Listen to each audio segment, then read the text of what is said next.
மீனாவும் முத்தும் ஸ்ருதி ரவிக்கிட்ட கொஞ்சம் பண உதவி கேட்குறாங்க. இவங்க எல்லாருமே பேசிகிட்டு இருக்கிறத ரோகிணி ஒளிஞ்சிருந்து பார்க்குறாங்க. ரோகிணி இதை அப்படியே கொண்டு போய் விஜயா கிட்ட போட்டு தாக்குறாங்க.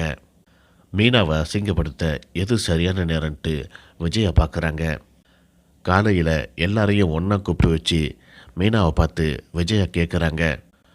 ஸ்ருதிக்கிட்ட பணம் வேணும்ன்ட்டு கேட்டியாமல, உனக்கு எப்போ பணம் தேவையோ அப்போ எல்லாம் அவகிட்ட பணத்தை வாங்கிக்கலாம் அப்படிங்கிறதுக்காக தான் பிளான் பண்ணி அவகிட்ட இப்படி க்ளோஸாக பேசிகிட்டு இருக்கியா அப்படிங்கிற மாதிரி விஜயா கேட்குறாங்க. பாத்தியா ஸ்ருதி, உங்ககிட்ட அவள் பணம் வாங்கிறதுக்காகத்தான் இவ்வளோ நாள் நல்லவ மாதிரி உங்ககிட்ட க்ளோஸாக பழகிருக்கிறான்.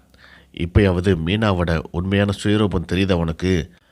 இனிமேலாவது புத்தியோடு நடந்துக்க அப்படிங்கிற மாதிரி ஸ்ருதியை பார்த்து விஜயா சொல்கிறாங்க. இதை கேட்டு ஸ்ருதி பயங்கரமாக டென்ஷன் ஆகுறாங்க. என்னத்தை நீங்கள் லூசு மாதிரி பேசிகிட்டு இருக்கீங்க? ஒருத்தவங்களை பார்த்தாலே யார் எப்படிப்பட்டவங்க அப்படிங்கிறது தெரியாதா?